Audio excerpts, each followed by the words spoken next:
In 2025, I am challenging myself to complete a low buy year, and in today's video, I'm telling you exactly how I plan on doing that. So grab yourself a cuppa and let's get into the video.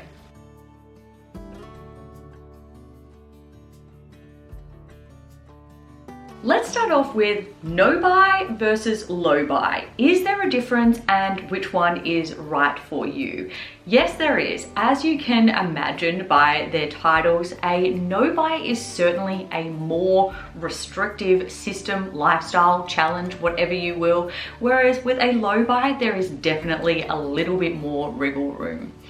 A no buy year means committing to not purchasing non-essential items for an entire year. It's definitely a bold move that can foster a deep sense of appreciation for what you already have.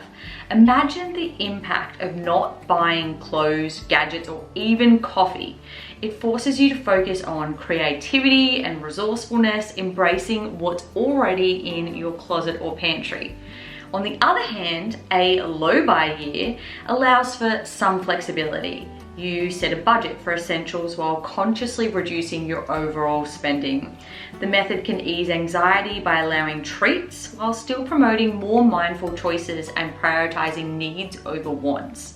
You get to savor the indulgences without being deprived. So, what's best for you? If you feel overwhelmed by consumerism, a no buy year may be the challenge you need, but if you want to ease into mindful spending, a low buy year may be more manageable. Both paths can lead to incredible growth and savings. So based on that description, I decided that I am going to challenge myself to a low buy year. I feel like it is definitely more manageable for myself and my lifestyle. If you would like something that is a little bit more restrictive and you really want to knuckle down, whether that's to save more money or really just shift your mindset about spending, consumerism, etc., then perhaps a no buy year may be a good challenge for you to start in 2025. So in order to help me become successful at my low buy year, I wanted to first create a vision for what my purpose for the year was, and also to create an approved shopping list of things that I knew weren't necessarily needs, but they were wants with kind of legitimate reasons behind them. And when I'm assessing whether I'm going to buy something or spend money, I can consult this list and see whether it's an approved item and judge based on that. So my why is to reframe my perspective around stuff and spending, become a more conscious consumer, be de-influenced from the consumerism of social media, and to save money. By being more frugal and intentional, we will be able to live on less, as in my family and I will continue to have the opportunity to stay at home with Hunter. So I feel like my why is a very legitimate and kind of more holistic lifestyle reason. Being able to have more control over our finances and decrease our overall spending gives me the opportunity to be able to stay at home and look after my son, which is such a massive why and such a massive purpose and reasoning behind it. So I feel like if ever I am sort of struggling and feeling the temptation to buy things, which is what we are conditioned to do these days. And a lot of the time we use spending as an emotional crutch when we're feeling anxious or down or whatever it may be. And it's sort of that band-aid to make us feel better and have that dopamine spiral.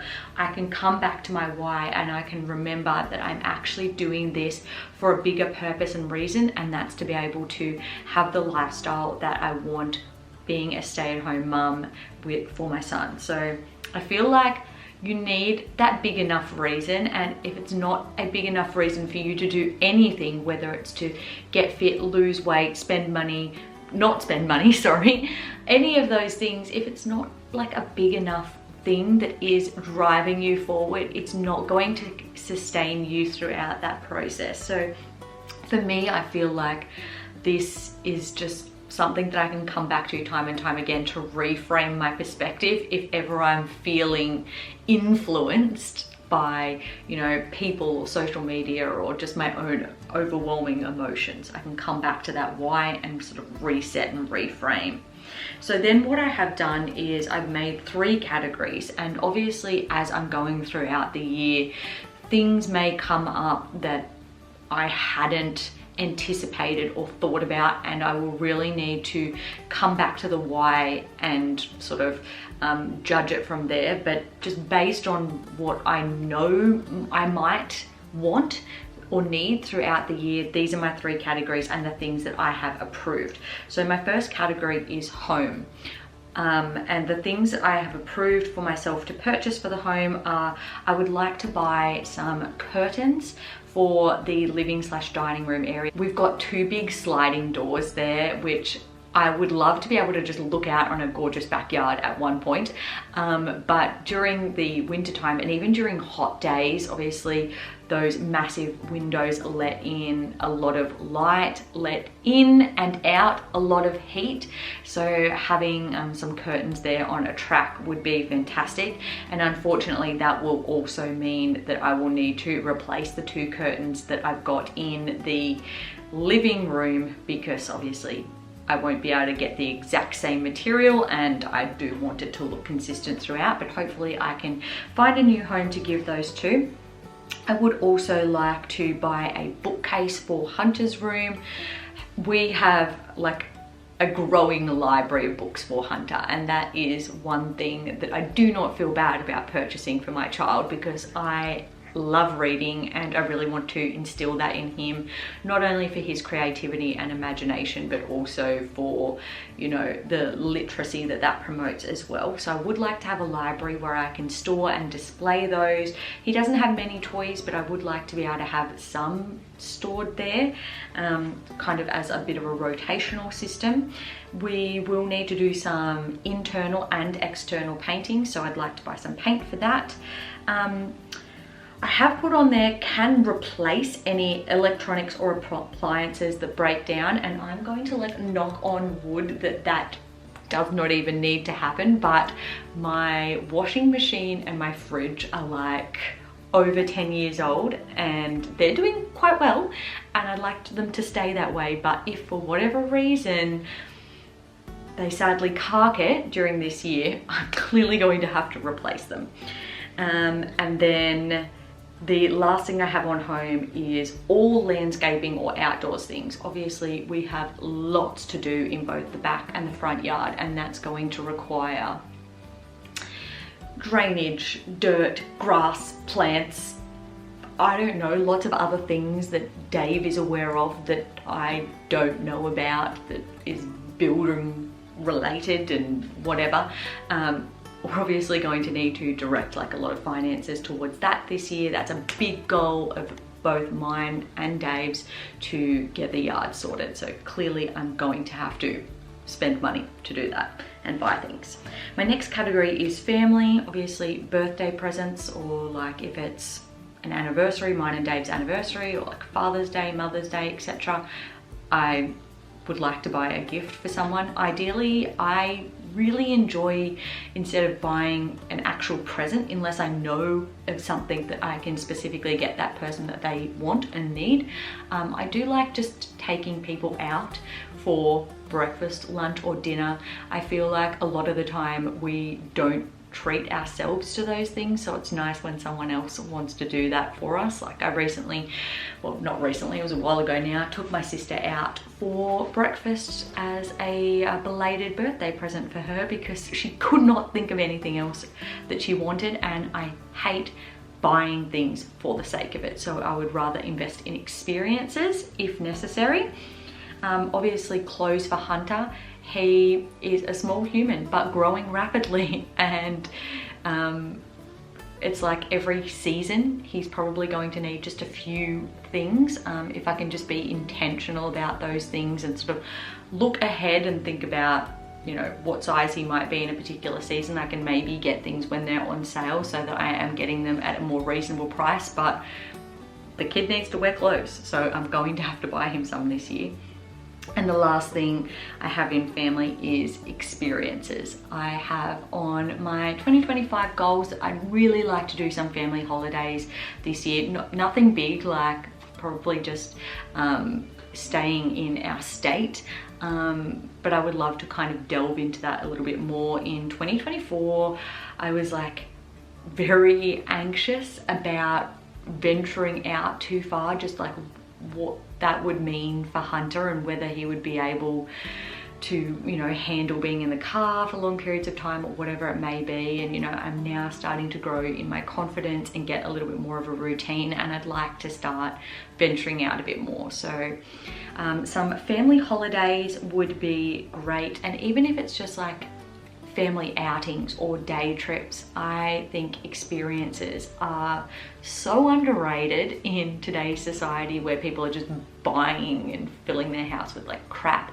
I would honestly rather spend my money on going somewhere and having a great day out, or like a couple of days out with my family. They're some of the best memories I have when we go and do things. And I love looking back on my YouTube channel to the family day trips and staycations that I've done, and, you know, the overseas holidays that I've had with my family. I love sitting down with my sisters and we look back on our America and Canada trips. If you haven't checked out those vlogs, they're quite fun. So go check out my travel playlist and give them a watch. And then the last category I have on there is self. I really do want to curate like an even smaller and like more active, strategic skincare makeup routine. But if there are specific, like tried and true skincare products that I use on a daily basis and they run out, I'm obviously going to allow myself to repurchase them.